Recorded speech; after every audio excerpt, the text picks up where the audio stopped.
नमस्कार, मैं हूं राहुल शर्मा। आप देख रहे हैं एसपीएन न्यूज। स्वागत है आप सभी का हमारे इस खास प्रोग्राम में। प्रोग्राम की शुरुआत उत्तर प्रदेश के विधानसभा चुनाव से।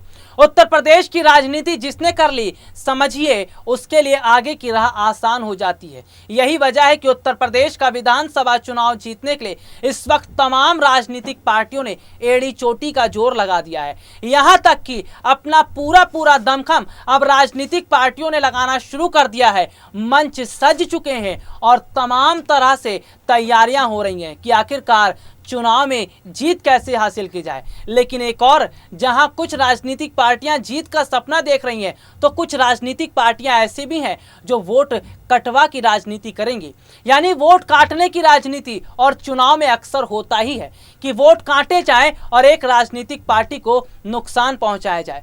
चलिए आपको बताते हैं कि आखिरकार वोट काटने की राजनीति यहां पर कौन कर रहा है और किसको आने वाले समय के विधानसभा चुनाव में फायदा मिलेगा।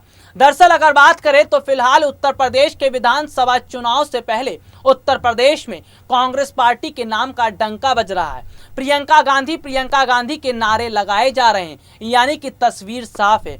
भले ही अभी पिक्चर बाकी है, लेकिन ट्रेलर से पता चल गया कि उत्तर प्रदेश का अगले साल का विधानसभा चुनाव योगी सरकार के लिए आसान नहीं।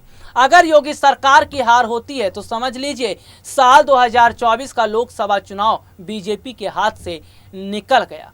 चलिए आपको बताते हैं कि आखिरकार वजह क्या है कि इस बार उत्तर प्रदेश की जनता ने योगी का साथ छोड़ने का फैसला कर लिया है, और आखिरकार वजह क्या है कि किस हिसाब से आज उत्तर प्रदेश में कई राजनीतिक पार्टियों की एंट्री हुई है।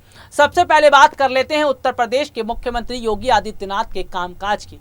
अगर देखा जाए तो उत्तर प्रदेश की जनता के पास फिलहाल ऐसा कहने को कुछ है ही नहीं कि सरकार ने काम किया है, क्योंकि सरकार ने अगर काम किया होता तो जमीनी स्तर पर दिखता।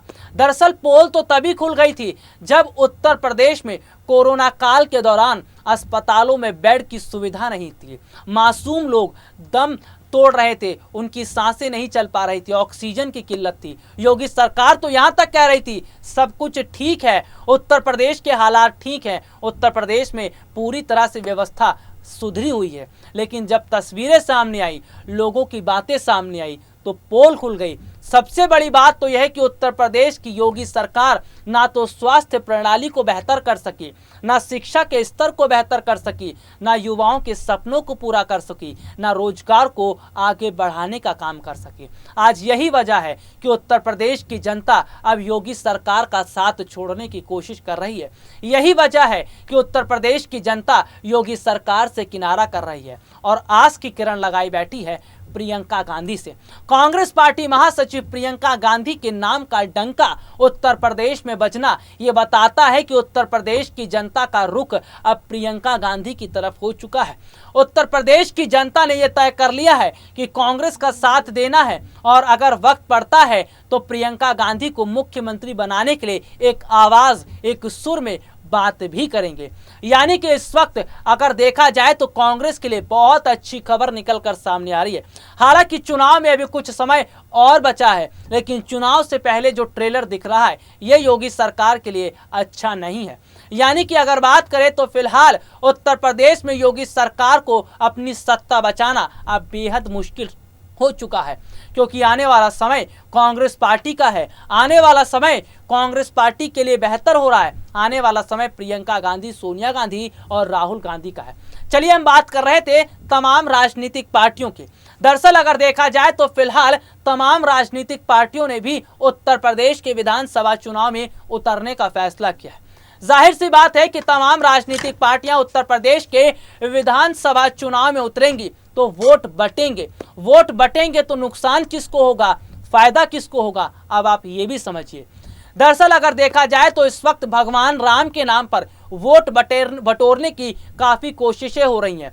यानी भगवान राम के नाम पर वोट कौन कौन ले रहा है ये समझिए। भगवान राम के नाम पर वोट लेने की कोशिश कर रहे हैं पहले तो उत्तर प्रदेश के मुख्यमंत्री योगी आदित्यनाथ, उसके बाद नंबर आता है आम आदमी पार्टी का। आम आदमी पार्टी जो बात करती है कि हम हिंदुओं के साथ हैं और हम भगवान राम का आशीर्वाद लेकर उत्तर प्रदेश के चुनाव की शुरुआत करेंगे। और तो और इसमें प्रियंका गांधी भी पीछे नहीं है, लेकिन प्रियंका गांधी हिंदू मुस्लिम की राजनीति नहीं करती, कांग्रेस पार्टी हिंदू मुस्लिम की राजनीति नहीं करती। प्रियंका गांधी तो ये कहती हैं अगर हमारे हिंदू हैं तो मुस्लिम भाई भी हमारे हैं, तमाम समुदाय जाति के लोग हमारे हैं, लेकिन हम बीजेपी की तरह हिंदू मुस्लिम कार्ड नहीं खेलते। खैर, आने वाला समय बताएगा कि चुनाव में किसकी हार किसकी जीत होती है, लेकिन हम यहाँ पर बात कर रहे हैं कि किस हिसाब से अब वोट बंटने शुरू हो रहे हैं, यानी कि उत्तर प्रदेश की जनता को अपनी तरफ करने का काम किया जा रहा है। दरअसल अगर बात करें तो मुस्लिमों का बहुत बड़ा चेहरा कहे जाते हैं असदुद्दीन ओवैसी। ये बात किसी से छुपी नहीं है कि असदुद्दीन ओवैसी जब जब किसी भी चुनाव में उतरे हैं उन्होंने वोट काटे हैं, वोट काटते हैं मुस्लिम वोटर्स के।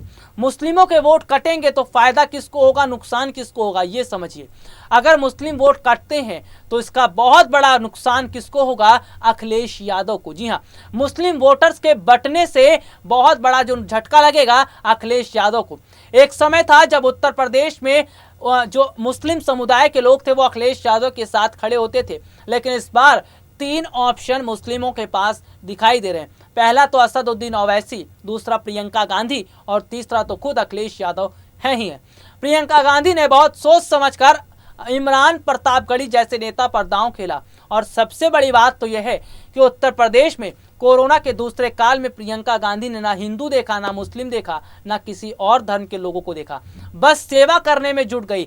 जिसकी मदद करनी थी मदद की गई, जिसको जो है सुविधा पहुंचानी थी पहुंचाई गई। इससे पता चल रहा था कि प्रियंका गांधी जो राजनीति कर रही है वो और राजनीतिक पार्टियों की तरह नहीं कर रही, यानी कि प्रियंका गांधी के लिए उत्तर प्रदेश की जनता पहले थी, बाद में राजनीति थी।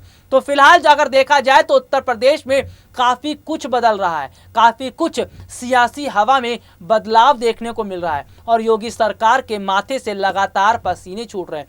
पसीने छूटने भी चाहिए, क्योंकि जनता के लिए काम नहीं किया है। बड़े बड़े पोस्टर और बोर्डिंग बैनर लगा देने से सरकार के कामकाज की तारीफ नहीं होती। उत्तर प्रदेश आप जाएंगे खुद ब खुद आपको पता चल जाएगा उत्तर प्रदेश के अस्पतालों की स्थितियां क्या हैं। हाल ही में उत्तर प्रदेश के कई जिलों में रहस्यमयी बुखार क्या फैला, सरकार ने तो हाथ ही खड़े कर दिए। अस्पतालों में बेड नहीं, दवाइयां नहीं, मासूम बच्चों को लेटाने के लिए स्ट्रेचर तक की सुविधा नहीं, और सरकार अपने काम की वाहवाही लूट रही थी।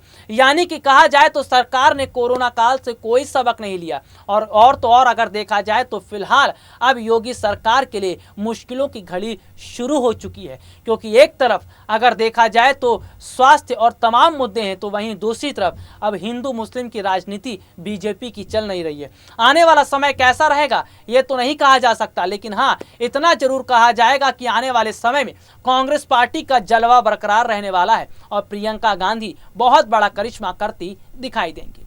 चलिए आज के लिए इतना ही, आपसे फिर मुलाकात होगी, तब तक के लिए इजाजत दीजिए, नमस्कार।